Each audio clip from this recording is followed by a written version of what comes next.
السؤال ده محير ناس كتير، اعمل في الشقه اضاءه بيضاء ولا صفراء؟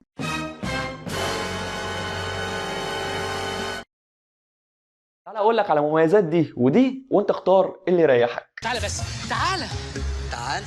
الاضاءه البيضاء بتدي احساس بالنشاط، بتساعد اكتر على التركيز، بتشوف كل الالوان مظبوطه، بنستخدمها كتير وقت المذاكره. نيجي بقى للاضاءه الصفراء. اول حاجه بتدي شكل احسن في الديكور، بتبين جمال البيت والاكسسوارات، بتدي احساس بالراحه والجو بيبقى هادي والدنيا هص هص وانا وانت.